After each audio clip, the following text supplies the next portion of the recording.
plaintiff, Julie Snyder Bush, was friends with the defendant, but she claims the defendant is an alcoholic who got arrested for driving drunk with her kids in the car. Julie suing her former friend for 2 loans and emotional distress. Defendant Marie Jansen admits that she had a problem with alcohol, but insists Julie is addicted to alcohol and PCP. Marie is countersuing Julie for damaged furniture and emotional distress. All right, start with you. She's a very good friend of mine, bridesmaid at my wedding. She's losing us, all of her friends. So I don't know how else to get in touch with her about her alcoholism. So this is unfortunately as far as it's had to come. How long have you been close friends? Well, I met her in 2017. She was my massage therapist, but we became friends fast and real close, fast. And then 2019 is when the first loan occurred. And then this last year. When did you notice the alcohol problem? Relatively from the beginning, but that's her first DUI with her kids. This was the second DUI, and that's where she needed the attorney. And so that's when I gave her the loan. Did you talk to her about it? Oh, yeah. Did you advise her to go to AA or anything, or what? She had parenting classes, and she had to do a lot of things in order to get her driver's license back. Parenting classes doesn't heal alcoholism. Yes, I understand that, sir. So you say she's losing her other friends. Why? Well, her children aren't speaking with her. Her landlord pretty much kicked her out of her house in Michigan. So that's when I went out there and moved her. Did you talk to her about it? Oh, yeah. Did you advise her to go to AA or anything, or what? She had parenting classes, and she had to do a lot of things in order to get her driver's license back. Parenting classes doesn't heal alcoholism. Yes, I understand that, sir. Defendant Marie Jansen is being sued by her former friend, and she claims Marie is an alcoholic who got arrested for driving drunk with her children in the car. Let me hear from you, ma'am. I will not deny that I've had my problems with alcohol in the past. It's absolutely not true. My children are not speaking to me. They are speaking with me. The reason why I had to move in my house in Michigan had nothing to do with alcohol. And as far as, yes, I've been going through AA. I did all my classes. I'm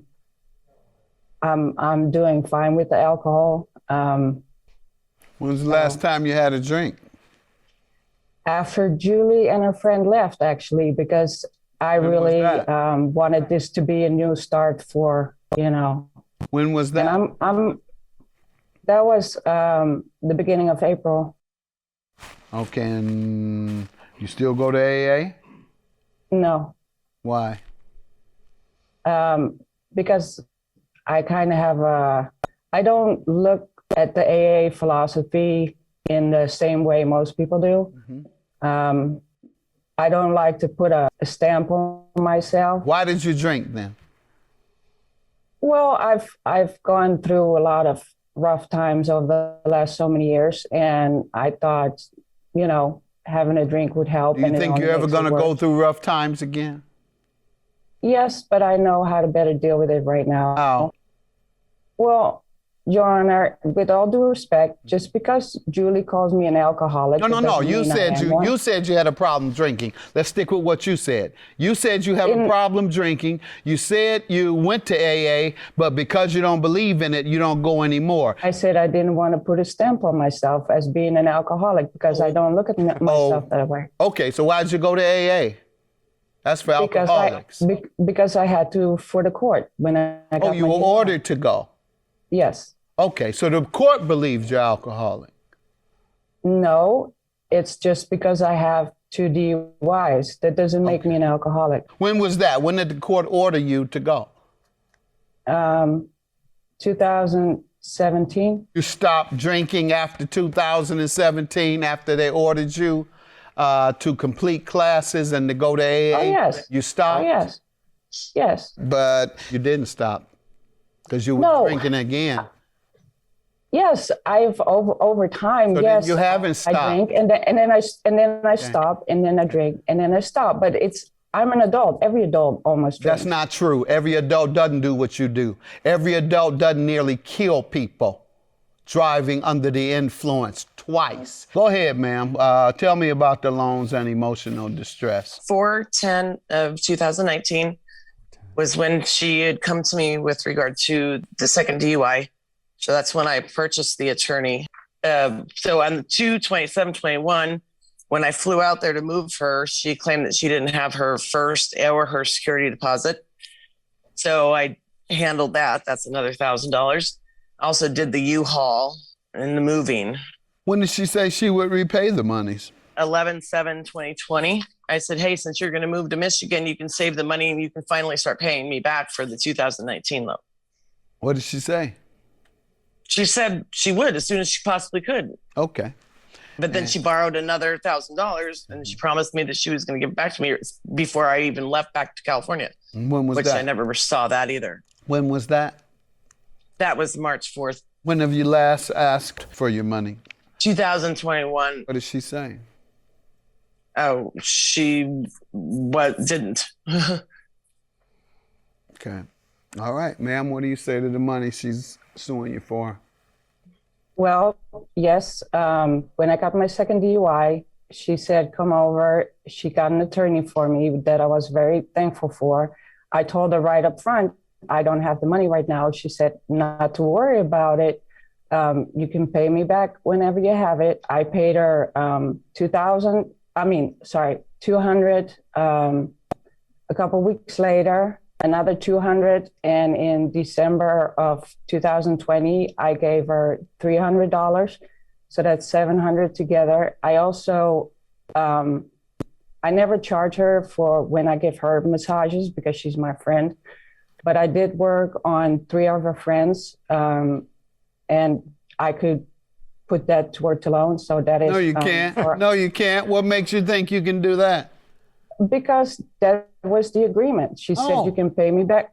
You can pay me back whenever, or you can work it off. What was the agreement on working it off? I did 2 massages for 90 minutes. That's 180. And I did 1 massage for an hour. That's 130. So together, that's 490. And she was aware of that? Yes. Because she had agreed to it, right? Yes. All right. Ma'am, what do you say to that? That's true. She said that's not true. Do you have any evidence of that? No, it was a verbal agreement. Stop. Yes. Yes. But you didn't stop because you were drinking again. Yes, I've over time. So yes, you haven't stopped. I drink and then I stop and then I drink and then I stop. But I'm an adult. Every adult almost drinks. That's not true. Every adult doesn't do what you do. Every adult doesn't nearly kill people driving under the influence twice. Defendant Marie Jansen is being sued by her former friend, and she claims Marie is an alcoholic who got arrested for driving drunk with her children in the car. She says that she did give you $700 a total in cash. Is that true or not? She did give me $300 the very first month that she stayed with me for the 10 days. Do you have any proof that you paid her the $7? No, because we've always been good friends. That's why we didn't put anything on paper when we made the original agreement. And also, every time I give her money, it's in cash. But, she doesn't look at $200. For me, $200 is a lot of money. So I know when I give $200 and $200 and $300. I mean, they spend money like it's nothing. I don't have much money. She can. It's about what you owe her, ma'am.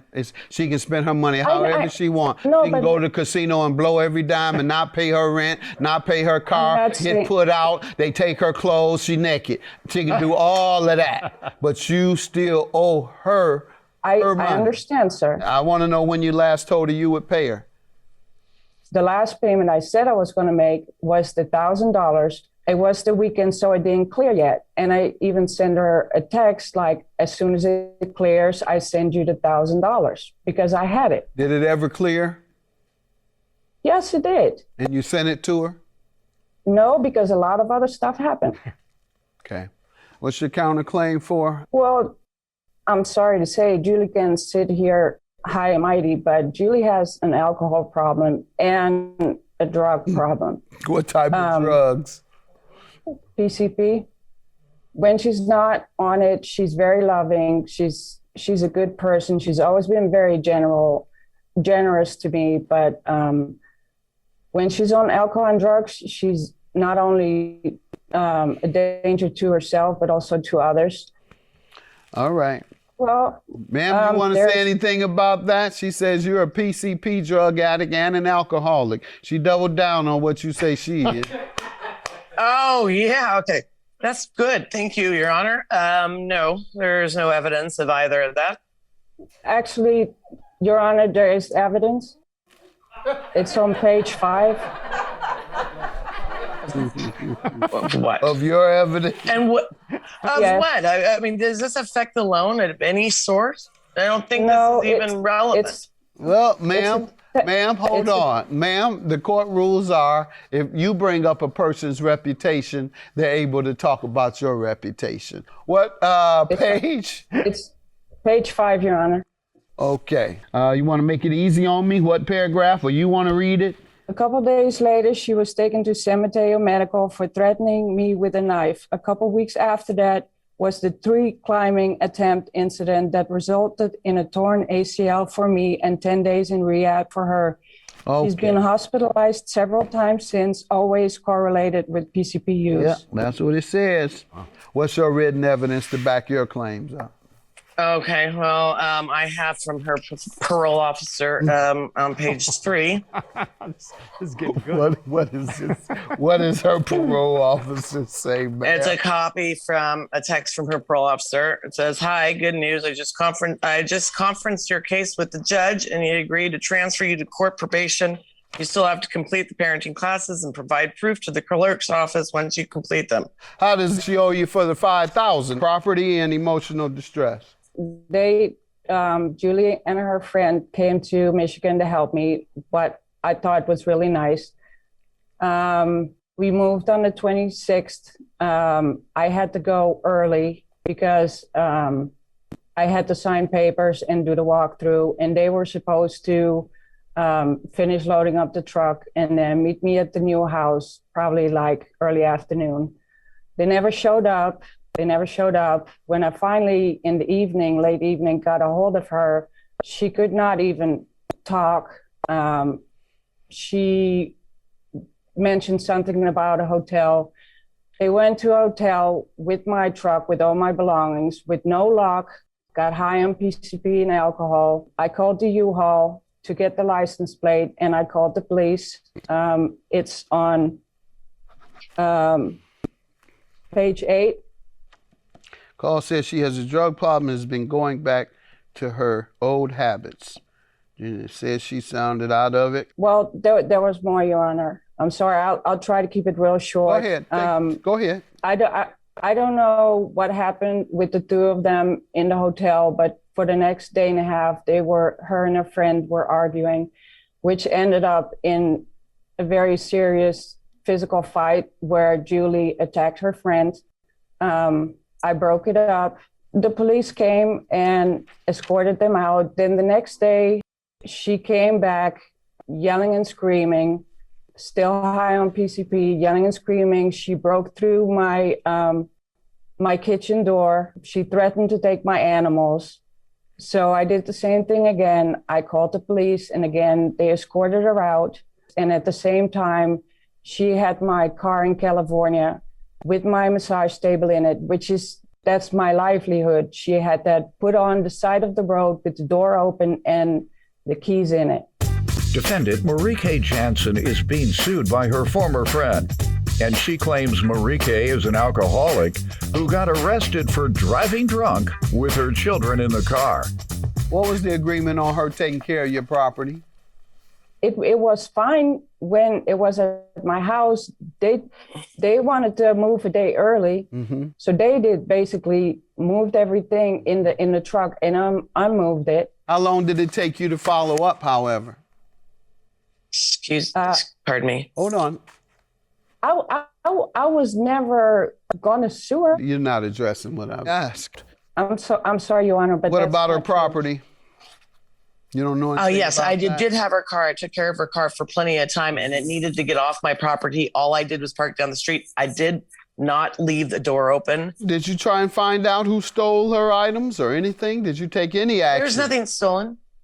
No, I never mentioned that. Oh, okay. What happened with the, I'm sorry, maybe I missed something. What happened? The table, I mean, the dresser that she claims No, was broken, the massage table. she has it back. It's in her person. She has the property Okay, she back. made a big issue out of that. I thought perhaps someone had taken that. No. You focused on the table. Excuse me, Anna. Yes. Can I say something? Yes. The car with my table in it, which is why I go to California every month to work, was on the side of the road with the door open, my table in it for anyone to grab. Okay. The problem with your table is someone could have gotten it. Not that someone did get it. Table, what do you say about the table, man? I'm sorry, the dress, whatever it was, the piece of furniture that broke. Marika and I wrapped it up together. I suggested we remove the drawers. She said, no, let's just wrap it. She, in an intoxicated state, tried to assist me to take him up the stairs, and that's when it fell against I the missed stairs. that whole part. You tried to assist her, ma'am? Yes, we wrapped it up together. All right. And it was. Yeah, you want to sue her alone for breaking it. And it was totally fine. The dresser was totally fine. Gotcha, ma'am. But not. All right, that's enough testimony. Judgment for the plaintiff. Have a good day. Yours is dismissed. Bye-bye. I love you, Marika. I want to see you healthy, babe. I miss you too. You know you have a big problem. But you fall in the same patterns every single time. You know, I wish you the best. I really do. But for me, that's it. I'm sorry.